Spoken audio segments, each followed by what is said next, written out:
How many evacuees did you have here over the past week? It's around 7,588. Do you know where your evacuees came from? From like which areas? Actually, our evacuees came from Camacho Resettlement, Balubad Resettlement 1 and 2, and Bayabas. And some from San Mateo, I'd say.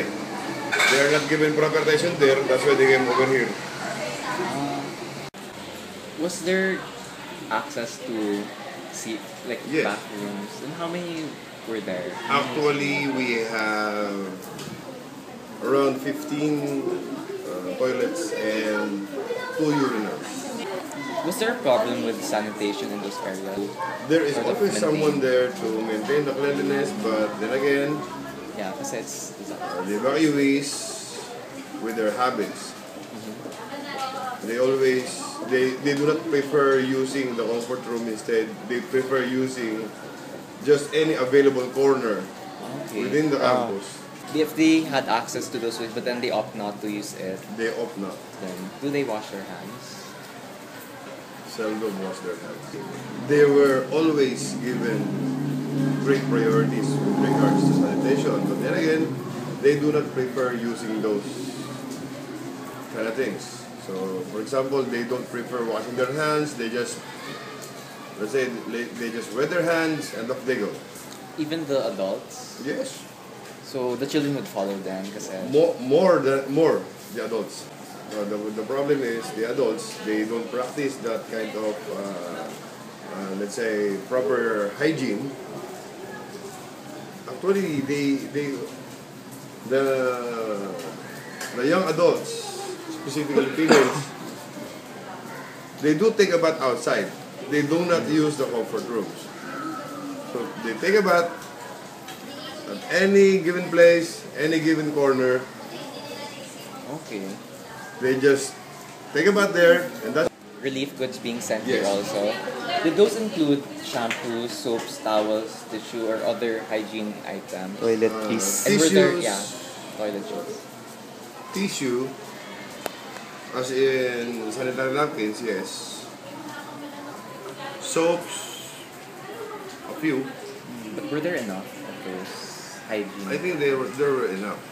Actually, they brought soap, shampoo, toothpaste, toothbrush, anything of hygienic use from their own homes, but I don't know if they use that.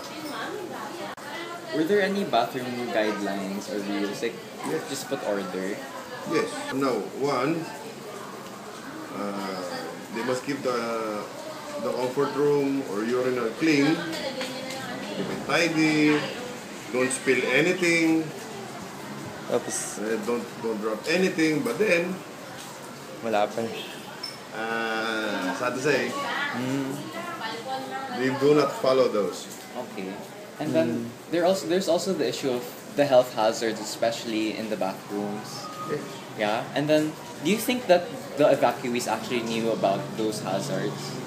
I think they do not. They do not know. Yes, they were informed, but during those times they were too busy grabbing for the relief goods. That's why they don't bother to. And what we were planning to do was bring like print out posters to teach them about Insanitary. proper sanitation guidelines, like how to wash your hands or Yeah. something, and also inform them about the hazards. Do you think that would have been effective?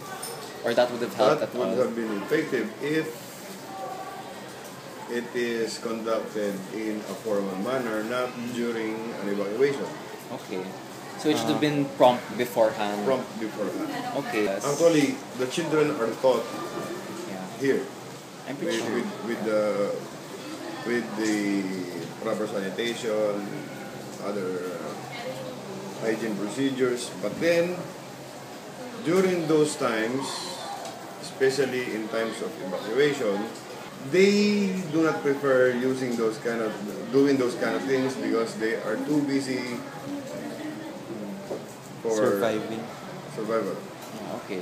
Okay, so they have many more priorities other than Yes. health. But do you think there was a lack of manpower in handling the evacuees? Yes. there were at least 2 to 3 barangay personnel who actually settled in the group of evacuees. So that's it. Now, our job here is to open the rooms, organize what's inside, eliminate what hazards may be present inside the rooms, and aside from that, we monitor the flow of evacuees. How many arrived, how many left. That's it. The ones who are responsible for the manpower and maintenance of the cleanliness is the barangay personnel. So to say, they lack manpower. Okay, is there anything else you'd like to add about the situation? One problem is certain groups of evacuees are settled in the school campus, and then when they leave, they take something from the school campus. And just like last week, after they leave, we have found out that the new building, which is technically not ours until today, it's not yet turned over yet. The building lost a set of circuit breakers Wow. and a set of electrical wires that were pulled out of the circuit line. So, and another, some books were used as fire burners for fuels, etc. And then the materials of the teachers, specifically the bulletin boards and other materials present in the classroom, were gone. So were there any other problems that you guys faced in handling the situation? Too many problems. One, the cleanliness of the place. Imagine, even the perimeter fence became a toilet. You can see a small replica of the chocolate hills beside this building. Okay? The problem here is the habits of the evacuees. One, I cannot blame anyone. They were resettlers. So,